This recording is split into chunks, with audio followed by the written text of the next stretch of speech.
Hi, I'm Victoria and I'm a life coach and neuro-linguistic practitioner. My company's name is Emerge Transformational Life Coaching and NLP. And we specialize in coaching and transformational coaching and helping people achieve the best lives. So we have a few programs coming out soon, which we're really excited to post notice of in the future. Today I'm going to talk about mirroring, and I spoke a little bit about it yesterday in my video on judgment, and I want to talk some more about it now. So besides being a certified life coach and NLP practitioner, I have a number of other qualifications, but specifically relating to this work, I've studied Buddhism, I've studied Taoism, I've studied yogic philosophies. And I've studied obviously Christianity. I've spent many years studying Christianity, and the Buddhist studies that I've done have been with the Buddhist masters here in Johannesburg at the Parkmore Centre, through two of the masters there, and it's been quite a remarkable, interesting journey to learn a bit about their philosophies. And we use these philosophies not to counsel you, but to understand the different cultures of the people that we work with. Okay, so we're quite broad-minded, broad-spectrumed, and have quite a wide access to different understandings and philosophies. In my current capacity, I am busy studying neuroscience with Harvard, and I am really loving the subject because although it's not psychology, it does explain a lot of human behavior. And today I want to talk to you about mirroring and the neuroscience behind mirroring. I hope not to spend too much time on the technical stuff with you. And I want to get to the real crux of why mirroring is such an important concept to understand as just you, anybody, and your impact of your behavior on other people, and the impact of other people's behavior on you.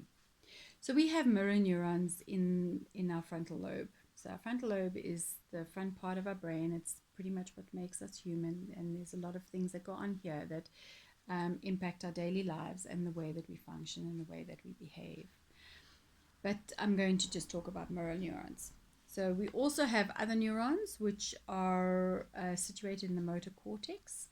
Don't worry about where these things are or what they do, but the motor cortex is responsible for all your physical actions. So that movement of my hands, the holding of my phone now to video myself, my movement of my jaw, all of that is managed by my motor cortex, okay? Talking very simplistically now. So mirror neurons, what are those? They were discovered in the 1990s by Italian scientists. Quite a fascinating discovery, because what they found in mirror neurons is that and this is the principle, by observing somebody else's doing an action, these mirror neurons fire up as if you were performing the act yourself. Okay, so the motor cortex is not activated so that you do act it out, but the mirror neurons are activated in a way that creates a recognition and an empathetic response in the brain as if you were doing the very same action. Okay? So, it is what allows us to feel sympathy and empathy towards other people. And when other people express emotions, it's what causes us to feel a sense of those emotions. And the extent of that response is influenced by our own belief systems and our filters. It's also the level of response, or the level of mirror neuron activity, is correlated to whether we've experienced the thing we're observing ourselves as well. If we've got a high level of experience in the thing that we're observing, the activity in our mirror neurons is heightened. If we haven't had any experience, we still have mirror neuron activity, but it's a lot less. The activity is less. So quite an interesting concept. Now, where I want to go with this is I want you to think about whenever you've gone to watch a movie and you've finished watching the movie, or during the movie you've cried, or you felt a sense of relief, or you felt a sense of resolve at the conclusion of the movie. Those are your mirror neurons responding to what it's observing. So all the chemical actions in your brain are responding to what you're observing. Okay? Now, this is something that's not even a part of you, that you are reacting to emotionally and psychologically. So the empathetic part of ourselves is activated through these things. If we consider that we are social creatures and that we need connection,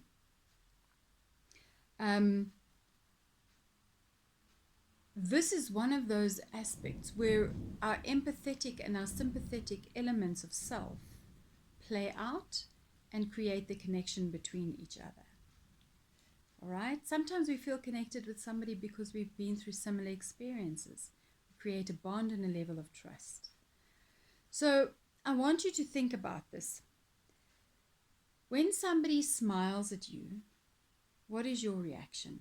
How do you feel about that? What does it make you feel? Usually you would smile back, maybe greet. Your response is somewhat friendly, okay? What if somebody scowls at you, comes at you aggressively or with an aggressive tone? You're either going to confront and be contentious, you're going to draw back and retreat, or you're going to be shocked. Okay, so your mirror neurons are responding in a way that socially integrates you with society.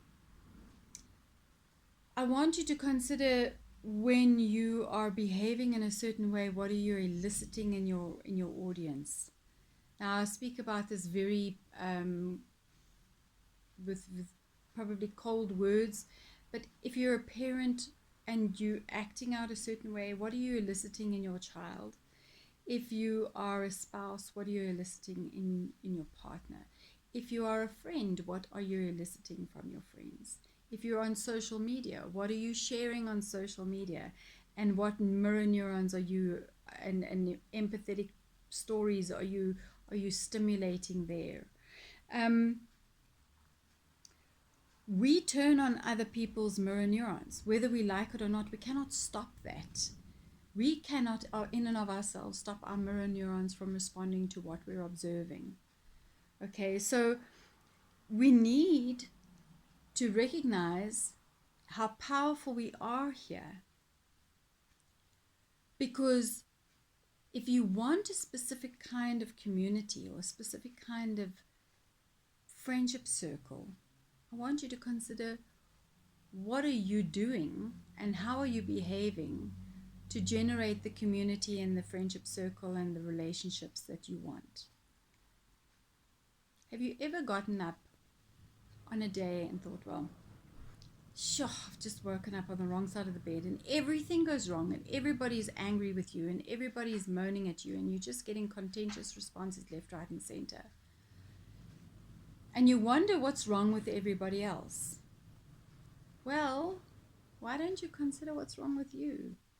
Consider that maybe there are subconscious behaviors and actions in you that are causing a mirror neuron effect in somebody else that creates a response in them that is not pleasant to you because you're not feeling pleasant, because you're not behaving pleasantly.